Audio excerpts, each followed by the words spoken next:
present to Jamie, and place it on her right forefinger. It won't go all the way on, just part way. According to tradition, the right forefinger has a vein in it that goes directly from that finger all the way to the heart. And holding her hand and looking at her, repeat after me. Harayat, Mikudeshet li, B'tava'at zo, Kedat, Moshe, Yisrael. By this ring, you are consecrated to me as my wife, in accordance with the law of Moses and the people of Israel. Now, Jamie, the movement of that ring to your regular ring finger indicates acceptance. So if you'll do that, please. Jamie accepts. And I understand that you have some additional words you want to add to that vow that comes from the Talmud.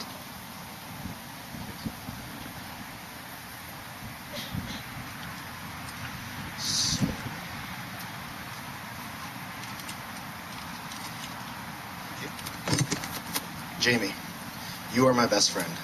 I want you to always be the first thing I see every morning and the last thing I see each night, even in the pitch black. On this day, I give you my heart and my soul. I promise to laugh with you in good times, cry with you now, and cry with you in most of the other times. I promise to support you and respect you and never stop trying to impress you. I promise to be your lover, your friend, your partner, your sounding board, and your rock. My vow to you is I promise that I love you today more than I did yesterday, but not as much as I will tomorrow. Regular ring finger. And it's going to go all the way on. And holding his hand and looking at him, repeat after me. Ani Lidodi, Lidodi Li. I am my beloved's, and my beloved is mine. And I understand you have some additional words to add.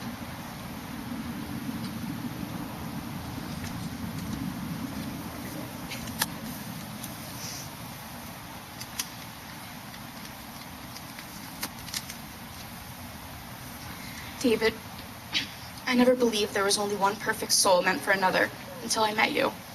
I always believed in true love, but was never sure I would find it until I met you. Your love is better than what it looks like in the movies, and deeper than what they sing about in songs. Even though I've always believed in true happiness, I didn't know how good it could feel until I met you. Today I vow to cherish you and appreciate our love for now until always. I promise to fall asleep in your arms every night and fall in love more deeply upon waking each morning. I promise to watch all your silly TV shows and to occasionally pick up your socks and other Davy garments off the floor. When life's pace moves a little too quickly, I will forever find a sense of calm in your eyes. David, you are my best friend, my dance partner, my lover, my beba, my protector, my man, and now I'm lucky to call you my husband. Let's live a life where we laugh until we cry until we laugh, and continue to set the bar for blind trust. David, may our life together be as beautiful as our love.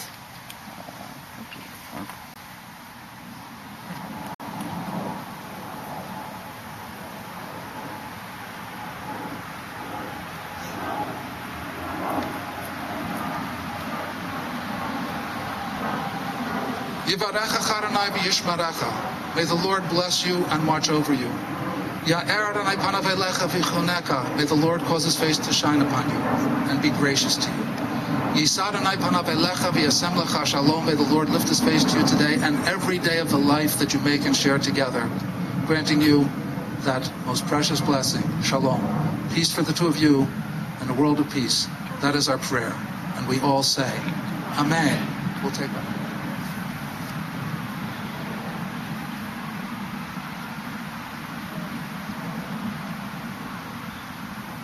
One final ritual here under the chuppah. We all know what that is. It's the breaking of glass. The shattering of the glass, we know by tradition, represents a moment of reflection on the destruction of the temple in ancient days. Folklorists say, no, that's not it. The shattering glass is supposed to scare away evil spirits, but I see no evil spirits today. I have even heard it said, David, that the breaking of the glass represents the last time that a guy gets to put his foot down But I don't believe that either. Instead, it's a moment of reflection on the fragility of life that gives way instantly to shouts of Mazel Tov and the joyous celebration that will be the rest of this day. So.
father of the groom, father-in-law of my son's new beautiful bride.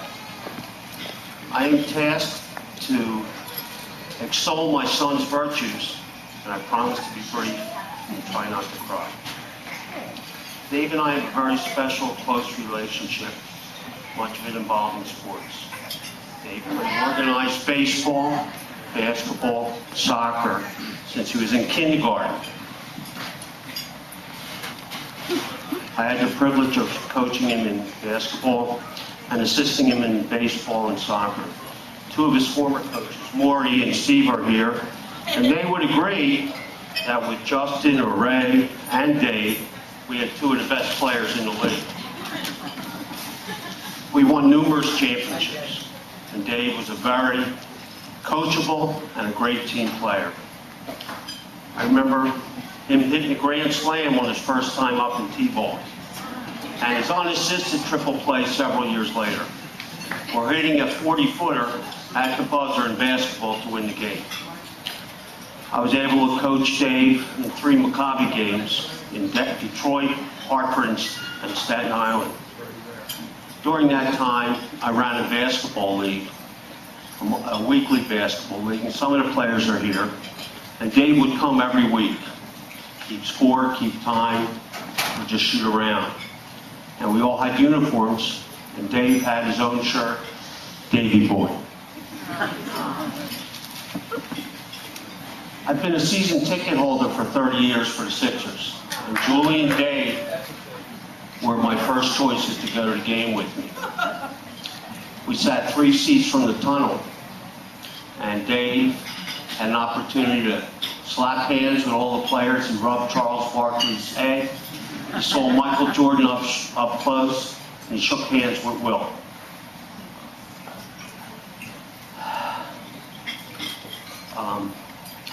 Dave was a good son. He is a good son. Went to Hebrew school with bar mitzvah, confirmed, was very active in USY, went on USY on wheels, and went to Israel on pilgrimage. And he went to Israel as a family trip in 1994. As a season ticket holder, Dave and Julie and I, we went to about 200 games in the last 30 years. I can remember certain games where Dave was there, the 2001 finals when Robert Horry hit that shot, Game 3 right in front of us. Never forget that. He's a dutiful son. With his new job, he's forced to travel. Calls his mother before he leaves, gets on the plane, and makes sure he calls her when he arrives. What a considerate, compassionate person. He was the youngest grandson, and I'm sure my mom and Poppy are smiling tonight. Dave was fortunate to have a big sister like Julie, who he allowed her to guide him and help him and teach him, and they went backpacking across Europe after Dave's senior year in high school. He still looks to Julie to advise him and consult him on certain things. I can hear it, and I'm sure maybe some of you have heard it today. Uncle Dave, Uncle Dave. When his nieces, Lily and Maya, they call for him. But lately, they want him, but the second question is, where's Jamie? Where's Jamie? Now it's Aunt Jamie. Jamie, I think, knows that Dave has a unique sense of humor that I think, I have to say, I have a little part of that. But we could, I'm sure if I would say certain things to him tonight, like, Mr. Gallowikis, Mr. Gallowikis, the King David Hotel over in Jerusalem, and the 4 movies that we talked about, Blazing Saddles, booty call.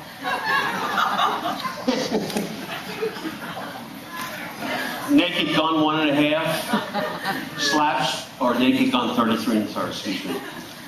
Slap Shot, and Steve. Now, I've been able to bond with Jamie, I think, with humor.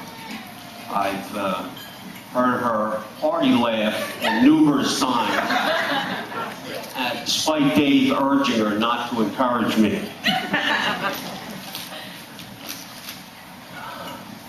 I'm reading from notes, so you'll just bear with me. I sort of lose my place sometimes. My wife and I are heart-filled with joy and happiness today. Earlier, I used to teach and guide him and help him. And now, it's reversed. I'm learning. I'm being guided and helped by my son. I'm just very happy today. And wish Jamie and Dave the best of luck now. Neil, Gail, and Alex may not know all these things, but they got a pretty good guy for their family, and I look forward to their family being part of mine. I love you, bud.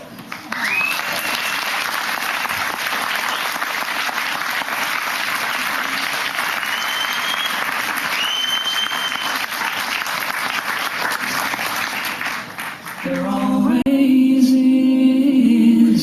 Maybe the next one is yours. Get up and climb aboard another train. You feel you're done. There's no such thing. Although you're standing on your own breath is king. The beginning is now. Don't turn around. Regrets and bad mistakes will only drain you. There's another train. There always is. Maybe the next one is yours. Get up and climb